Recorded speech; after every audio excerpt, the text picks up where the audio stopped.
Tom opened the cabin door. Standing outside were two imposing figures, the White Ronin with his piercing eyes and calm demeanor, and the Goblin, which Tom could bet had a sly grin playing on his lips, even if it was impossible to see through the mask he wore. The moonlight filtered through the trees, casting eerie shadows on their faces. Come in. He stepped aside and motioned them inside. The cabin was cozy with a warm glow being cast over the rustic furnishings. As they entered, Tom couldn't contain his curiosity. I appreciate you coming here. I need to know more about my sire, the lone ghoul. The two Orloks exchanged a glance before they burst out laughing. Tom felt a pang of confusion and embarrassment. The lone ghoul? Oh, he was a huge bastard, that one. I thought he was a hero. He was so highly regarded in the Parliament. I don't understand. We don't know who your sire is, Tom. The lone ghoul did have the right to blood, but he never used it before he fell in combat with the tower. It just didn't sit well with me that, after all you did, Vector and Specter were trying to destroy you. So, I intervened. The Goblin snorted and crossed his arms. The lone ghoul was Specter's bootlicker. No surprise the Parliament loved him. Tom felt a mix of frustration and gratitude. He managed a polite nod. Thanks both of you for standing up for me during the trial. I owe you one. The White Ronin observed him closely. Don't be disappointed. Sometimes it's better not to have a sire, trust me. If you knew mine... It's okay, you saw a problem and came up with a solution. I am just puzzled. The Goblin interrupted, leaning forward with a mischievous glint in his eye. Hey, enough about family drama. How about joining the ranks of the best? I heard what ye did to the Leviathan from the tower. You're a smart fella. If you're ever interested, I can get you some good work. Thanks for the offer, but I've got some unfinished business with my crew. Tell me, considering you don't have a sire, you never learned much about our house, did you? I heard a little about House Orlok from my companions, but that's all. The White Ronin considered for a moment, then nodded. I can tell you a little if you wish. I would like that. Someday I'll repay you both for your help. Quid pro quo. Both the White Ronin and the Goblin chuckled. Where to begin? The beginning, of course. Fair enough. Tom took a seat, ready to listen to the knowledge that would be shared with him. The House of the Bat traces its lineage back to the time of the founder in ancient Sumeria. Our story begins in the shadows. The first Nosferatu from House Orlok wasn't just any thief.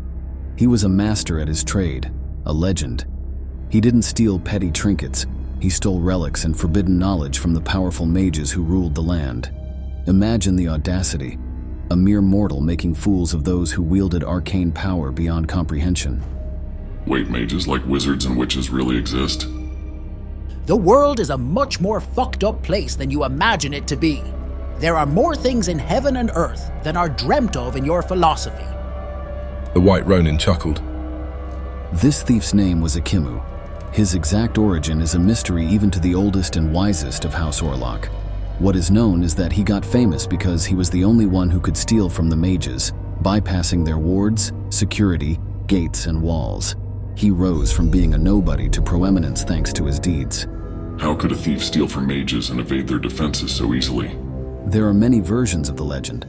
The one I heard tells that he had the patronage of a warlock who taught him how to exploit the vulnerabilities of the mages in exchange for Ekimmu stealing from his opponents and bringing back their wealth and secrets for them to share. However, one day Ekimmu got a little too daring. He tried to steal from the king of the mages, or whatever they called their leader. He was finally caught. The mages relished the opportunity to take revenge for their wounded hubris against the normal human who made a fool of them. Ekimmu was tortured, had his hand cut off, and after the mages were finished, they buried him barely alive. They buried him alive? That's brutal. No kidding. After the mages had left him to rot under the earth, he was visited by Tiamat, the first Nosferatu.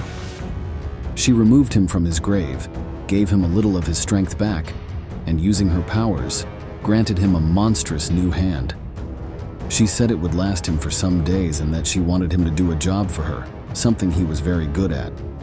Steal something from the mages.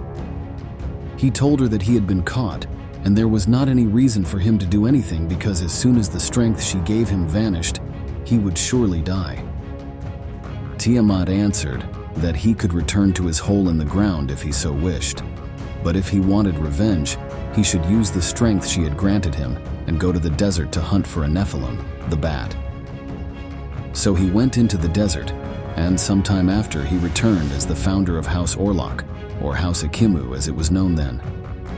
Because he was left to rot with necrotic wounds, when he was brought to the blood, he acquired a cadaveric visage that spread plagues and diseases among the living. He was sent to spy on the mages and stole from them the very relic that kept them safe. With the other founders, he feasted on their blood. When the mages saw him return as a monster after having buried him, it gave birth to the legend of the dead that were improperly buried, returning to devour the living. These hungry dead were known as Ekimmu, children of our founder, members of our house. He disappeared, as did the other founders during the Tower of Babel. Many legends surround him. Some say he stole from the Fae, others that he stole from Tiamat and the other founders, and was branded a criminal even among Nosferatu. After he vanished, what remained of our house, the House of the Bat, were just some of his children. Fae, like fairies? Fairies, ogres, elves, and whatnot. So they exist too? What did I just tell you? There are more things between heaven and earth, blah blah blah blah. They all shared a laugh. He's a quick learner. Do we have them in Dreadford? Some trolls under bridges and a couple of Bigfoots. Nothing to worry about. Well, except for the White Ronin and the Goblin exchanged a glance. What? nothing. That's a story for another time. We went off on a tangent. Let's get back to Ekimmu's children. The devourer, who is said to be the most terrifying of the house for his appetite for the living, was insatiable. The grave robber, known to be especially vindictive and stealing from anyone who slighted him after provoking their demise. The revenant, so deformed his visage was impossible to behold without losing your sanity. He also developed control over the diseases he spread. And the prospector, the greediest among the house, who started digging and building in search of riches. If the Nosferatu who told me the legend is to be believed, in Dreadford, we are descended from the prospector. So we're descended from a greedy vampire who dug for riches? The White Ronin chuckled. Exactly. Not quite the noble lineage you were hoping for, eh? It is certainly an intriguing story, if nothing else. I still want to know about the Mongolian horde Orloks. I want to find someone reliable to tell me their story. He could have bought the story from that peddler. The price he was asking for was a ripoff, and I'm not sure he wouldn't make it all up on the spot. Aren't ye forgetting something? Ye were telling Tom the tale of our house and was approaching me favorite part. The White Ronin turned to Tom.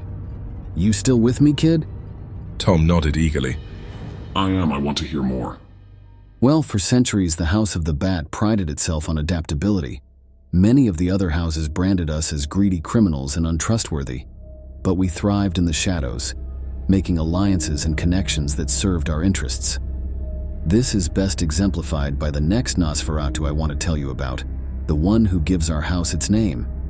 A Nosferatu so well regarded for his influence and resourcefulness that we bear his name to this day, Count Orlok. Ooh, this is the juicy part. 2 brothers were born into nobility during the first millennium. The elder was destined to become the legendary Dracula, while the younger would carve a legacy of his own through cunning and treachery. They were inseparable during their youth, bound by kinship and shared dreams of power. But as they grew older, their paths began to diverge. The elder, with his charisma and martial prowess, attracted the attention of the House of the Dragon. They saw in him a potential leader, one who could command respect and fear. And so one fateful night he was brought into the blood, his mortality stripped away, leaving the younger brother behind as a mere mortal. So the younger brother was the lucky one? The younger brother's heart burned with jealousy and resentment. He watched as his brother embraced his new vampiric nature and rose to prominence. Feeling abandoned and overshadowed, he sought a way to elevate himself to similar heights. He assumed the name Orlok and turned to the arts of manipulation and subterfuge, gaining influence over the trade guilds and crime networks of his time. His cunning and resourcefulness made him a powerful figure in the shadows. It was during this time of bitter envy that he was approached by House Basilisk, ancient enemies of the House of the Dragon. The basilisks saw an opportunity in Orlok's ambition and offered him a tantalizing promise. They would turn him into a vampire, giving him the immortality and power he craved. In return, he would help them bring down Dracula. Did he agree? Of course he did, his heart filled with dark anticipation. With his newfound alliances and resources, he began a clandestine campaign against his brother. He financed Dracula's enemies and manipulated potential allies into refusing their support. Orlok's machinations were subtle and pervasive, sowing discord and weakening Dracula's power base. This is something House Dracul will never admit to, but we know it to be true. And then the twist. Yes, the twist. The basilisks fulfilled their promise to Orlok, but not as he had hoped. Instead of turning him into one of their own, they transformed him into a member of a monstrous and twisted lineage of vampires, House Ekimmu. Orlok's form became grotesque, reflecting his inner darkness and ambition. The basilisks had kept their word, but ensured that Orlok would never be one of them. That's cruel. Undeterred by his monstrous appearance, Orlok continued his campaign against Dracula as a shadowy figure, a puppet master pulling the strings of conflict and betrayal. Dracula, now a powerful vampire king, found his realm facing many problems, unable to pinpoint the source of his misfortune.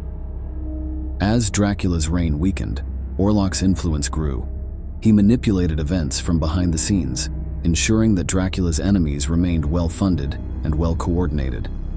The once mighty vampire king was besieged on all sides, his former allies turning their backs on him in favor of Orlok's lucrative offers. Finally, Dracula's empire collapsed, and he was forced to flee into the night, his power shattered.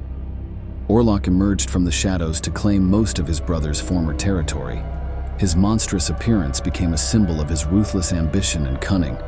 He reveled in his victory, knowing he had outwitted and outlasted his brother. And that's how House Orlok got its name. Orlok's tale became a dark legend within our house, inspiring many.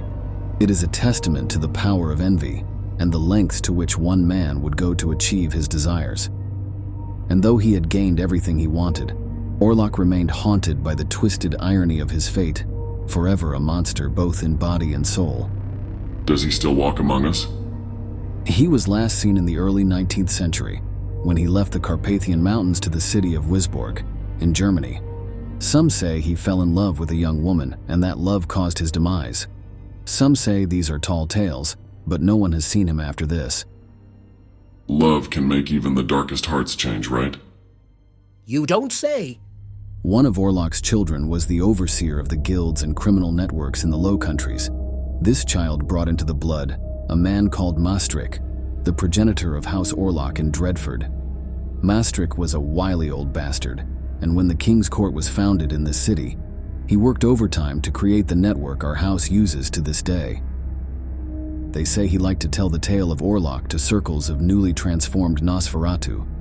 Maastrich sired several children, one of whom is Specter, our Speaker of the Parliament who so politely tried to have you killed, and who represents us at the King's Council.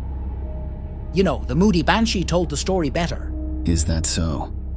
Oh, absolutely. She adds all these dramatic pauses and spooky sound effects. It's quite the performance. Well, why don't you go to her and ask her to tell the story?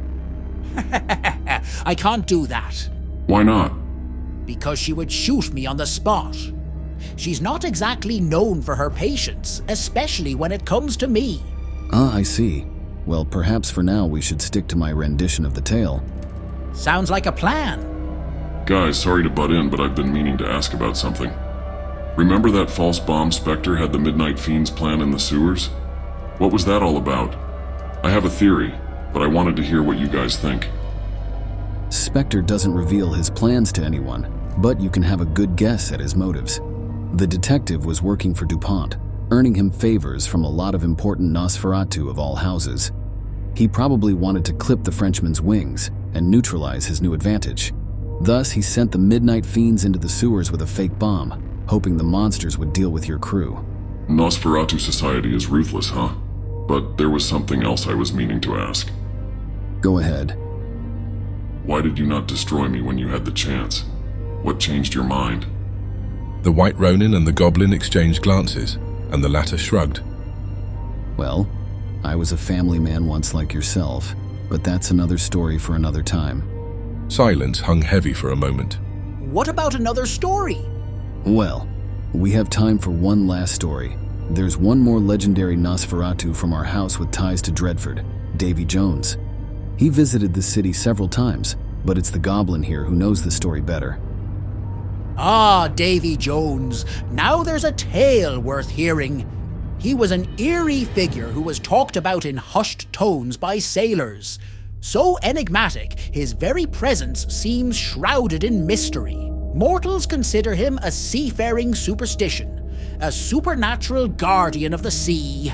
They believe that when a ship sank and its crew perished, their souls would be claimed by Davy Jones and taken to his locker at the bottom of the ocean. But the truth is, he's a character straight out of the darkest depths of Nosferatu lore. He is a member of our house, the most distinguished child of the paladin of House Orlok of the Round Table. Among vampires, he was considered the scourge of the seas. He hunted for pirates and criminals to drink their blood. Those who saw him described his appearance as sinister and mysterious. A fearsome pirate with ghastly features, clad in tattered clothes. Of course, it was rare for anyone to see him. Those who encountered him or his ship, the Flying Dutchman, were doomed to a watery grave, their souls consigned to his locker for eternity. Many were puzzled by his ability to suddenly appear and vanish with his ship, and by the fact that he traveled so fast that it was impossible that daylight deterred him like other Nosferatu. But the truth is that during his adventures through the seas, he made a deal with a powerful necromancer. He received a cursed ship that could travel through the world of the dead during the day. Using this power, he could easily surprise his targets and take their blood and riches before he sent their souls to the necromancer. You see, both got something out of the deal. A deal with a powerful master of magic. It sounds a lot like Ekimmu.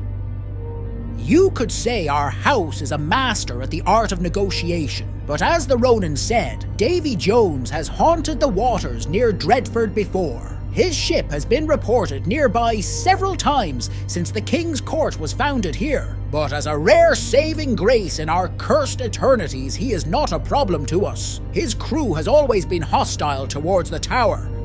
I have heard from a Nosferatu of the Tower that their new leadership and Davy Jones have a long-standing enmity. And not so long ago, an elite team was formed to embark in a hunt for the Flying Dutchman, climaxing in them confronting him directly. But what are the reasons he is drawn to Dreadford? Anyone's guess.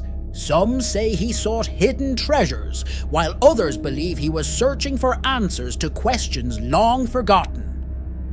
The White Ronin glanced at the goblin, then back at Tom. We've given you some stories, and we helped you escape Specter's death trap.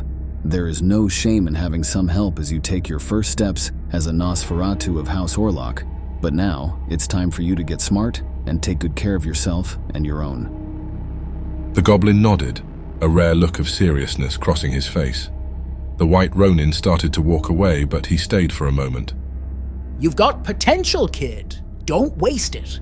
If you need some work, just look for me. The Ronin is a hard ass, but I would not mind to teach you a trick or two that your sire should have done. Thanks, I'll definitely take you up on that. Goblin, are you coming? Yeah. I'll see you around, kid. Tom watched as the two Nosferatu went away. Both of them faded into the shadows as their presence became one with the night. He felt a mixture of gratitude and resolve. They had given him more than just stories. They had given him a lifeline in this dark, complicated new existence. As he found himself alone, he got lost in thought. The stories of Ekimmu, Orlok, and Davy Jones swirled in his mind, intertwining with his own memories and uncertainties. He remembered his family and the normal life he once had. The weight of this new reality pressed down on him, but he pushed back against it, refusing to be crushed. Despite not fully understanding why he was in this situation, he was determined to make the best of it. For his family, for himself, and for the Midnight Fiends. He could hear his father's voice in his mind, the familiar catchphrase that had guided him through so many challenges. Solve problems, give solutions.